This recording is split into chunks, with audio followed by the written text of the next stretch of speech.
Greetings to everyone out there in the NoDQ galaxy. Welcome to NoDQ video here on NoDQ.com. Before I get started, you can see the championship belt or just the championship with Edge Bear. You can also see the smaller version with Simpson's Bret Hart. That is courtesy of Bad Billy J. He does an amazing job creating custom championship belts that you can use for your action figures or whatnot. The bigger one you can use as a bracelet. Check out his store, etsy.com/shop/badbillyj, as in J, the letter J. I highly recommend him. With that being said, let's get down to your questions. First one today comes from longtime loyal NoDQ viewer, Offman Rules. The way WWE works, had Snickers not heard or picked up on all the backlash for the fabulous Moolah Battle Royal, is it safe to say WWE would have never decided to change the name? I think that that's a very valid question. I feel like Snickers gave WWE that pressure. They put the pressure on WWE. The fans were very vocal about fabulous Moolah and her name being attached to this battle royal that is supposed to empower women, considering the stories about Moolah and how she allegedly would take advantage of women, and even some stories claim as far as she pimped out women.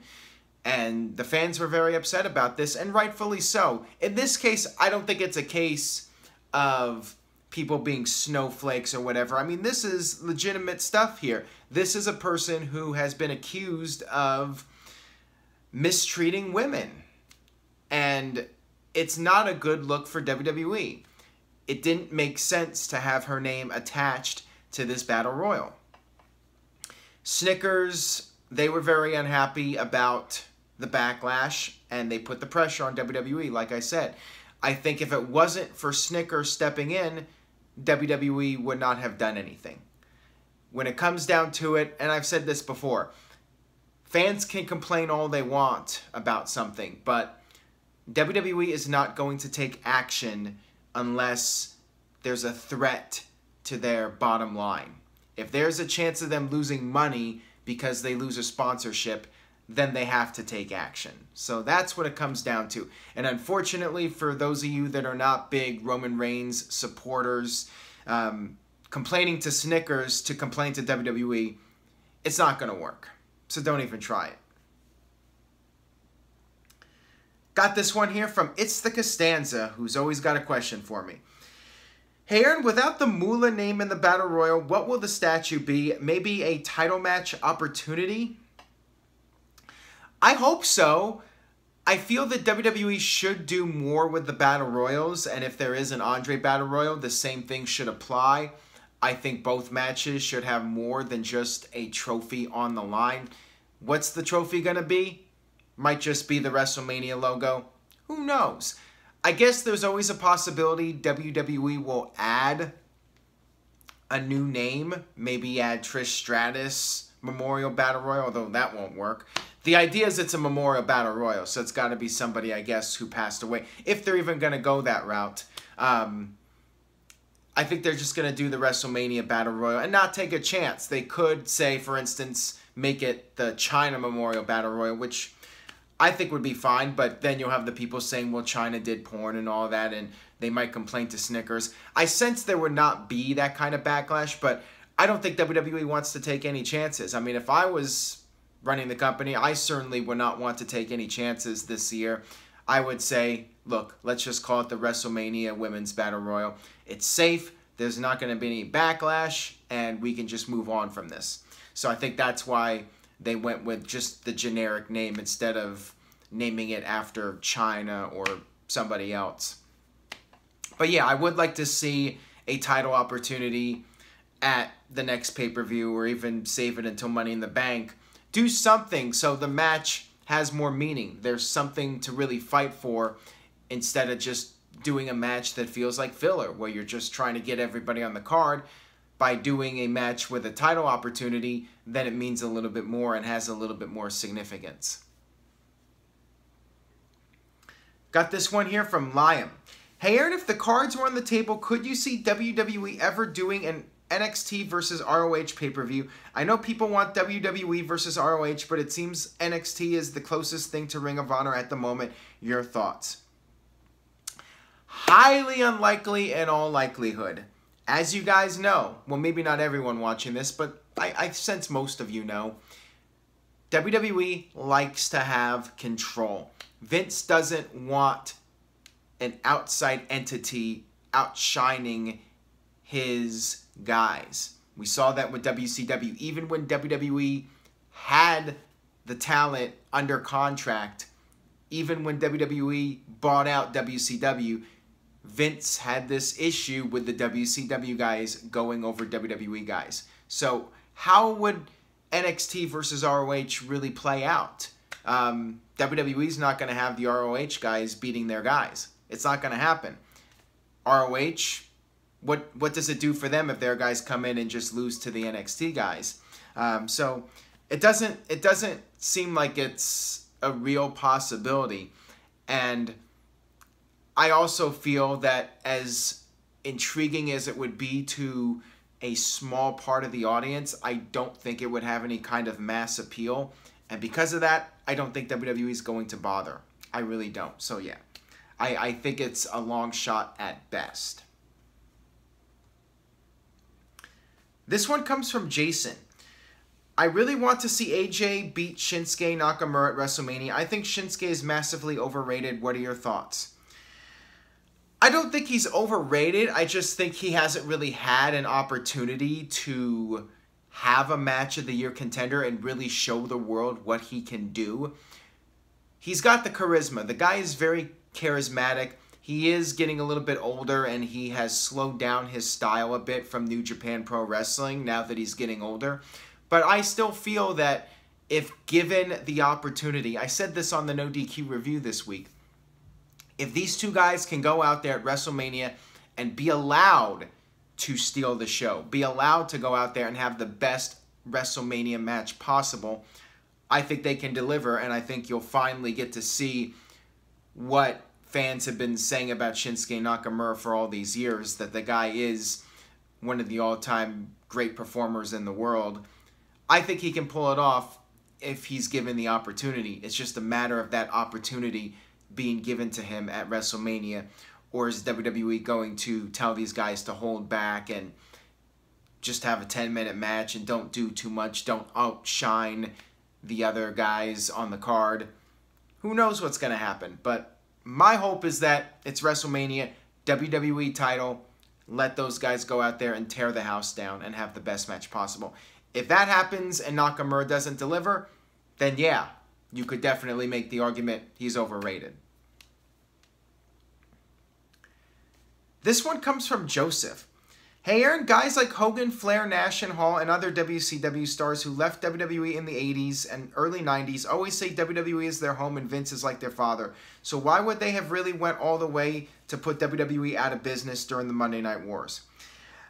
I don't think they were ever trying to really put WWE out of business. I think that was, if anybody felt that way, maybe it was Bischoff, and maybe his ego just got a little too big for him and he wanted to conquer the world. He wanted to take Vince down, and I think that was more Bischoff than anybody else. I think Hogan, Hall, Nash, all those guys were just going along for the ride, and I think Hogan enjoyed taking the little pot shots at McMahon. I think Hogan resented the fact that Vince didn't feel he was valuable anymore. Vince basically pushed Hogan aside for Bret Hart. And I think Hogan had something to prove. And that's why he went to WCW. And, you know, he wanted to show Vince that he could succeed without the WWE marketing machine behind him. And he did for a while. It worked out. But yeah, I think Hogan just enjoyed taking the little shots at Vince. I think it was Bischoff who just took the war too personally. He wanted to beat Vince and take out Vince at all costs.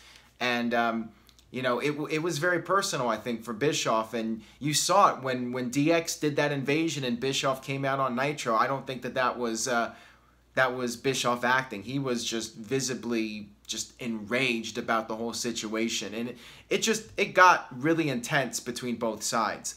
But I think for the most part, the talent were just doing what Bischoff told them to do. Like Tony Schiavone, when he made that comment about Mankind winning the title on the tape show. That was just Schiavone doing what Bischoff told him to do. And that's that.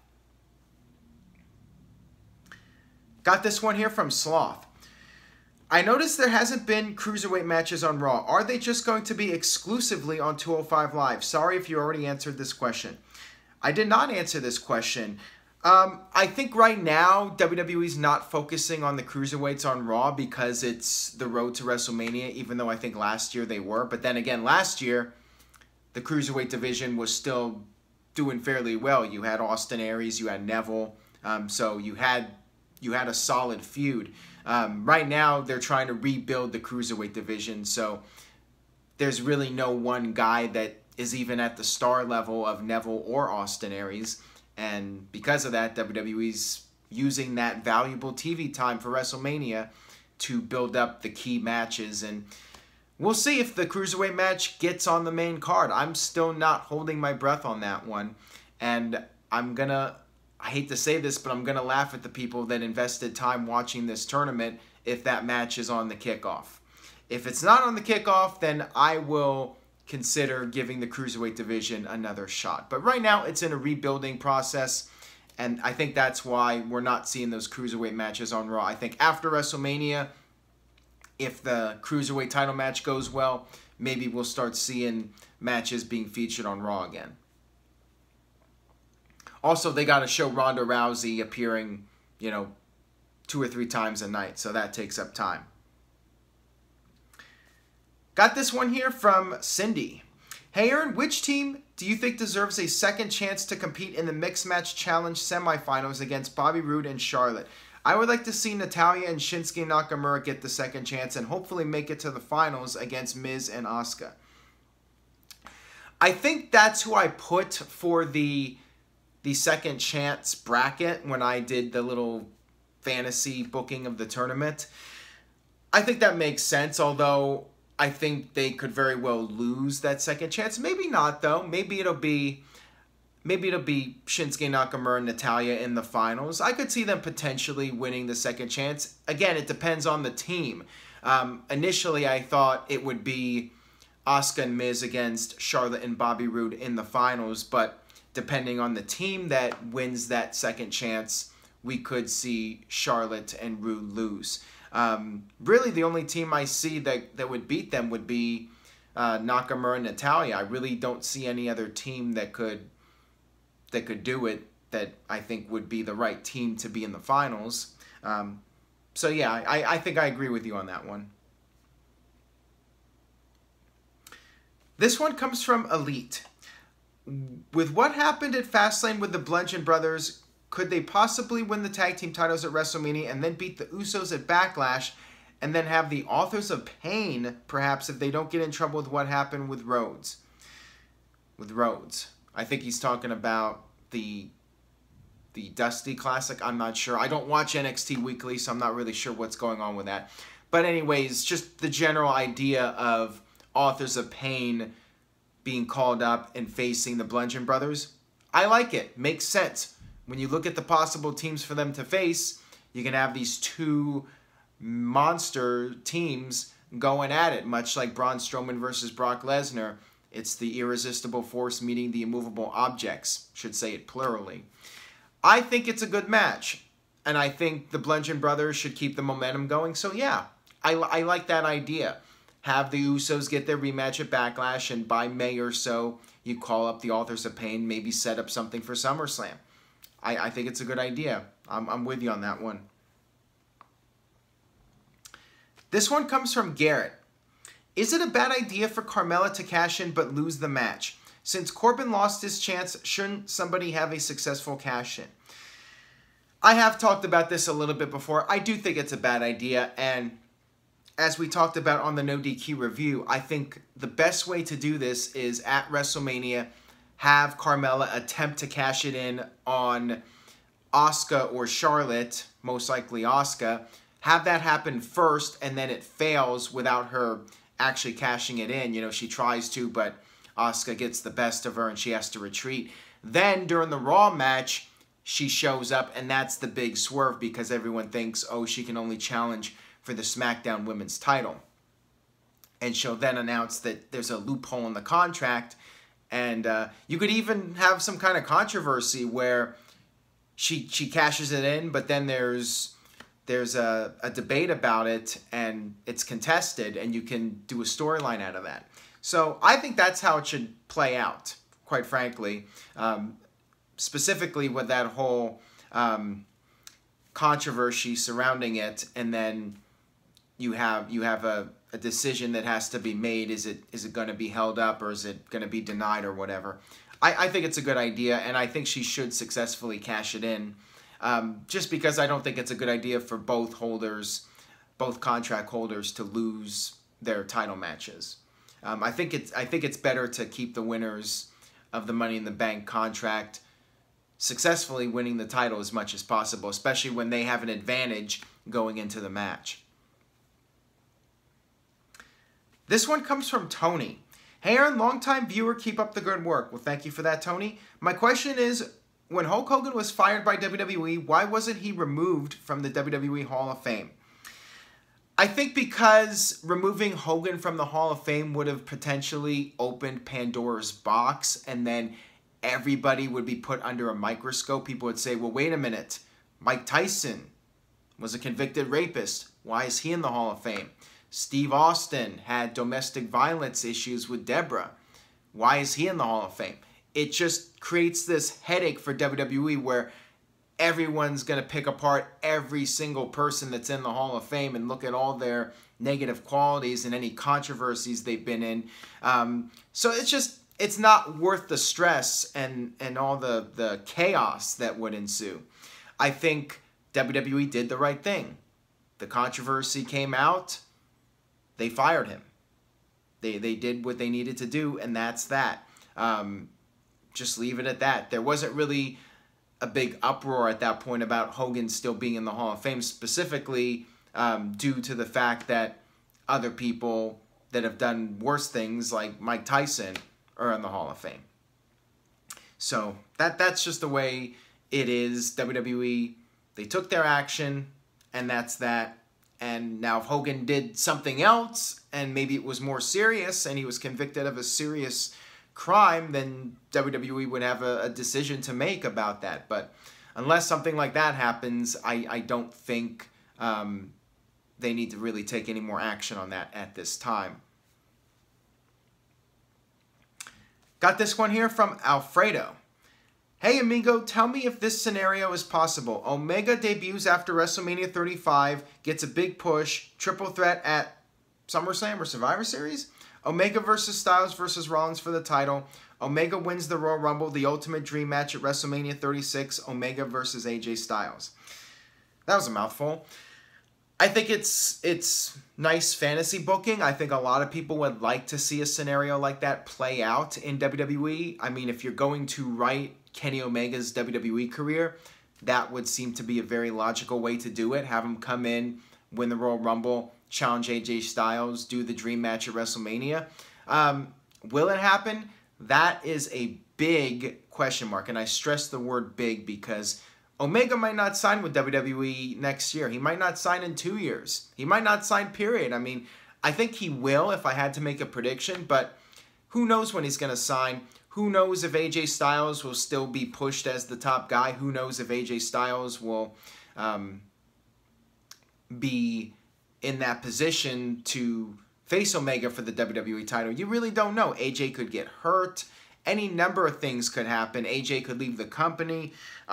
You just don't know.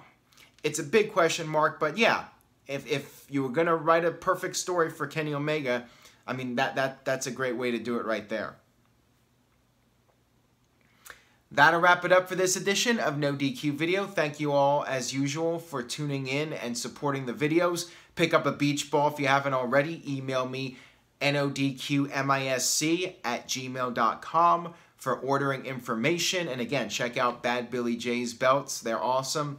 And that'll do it. I will see you guys next time.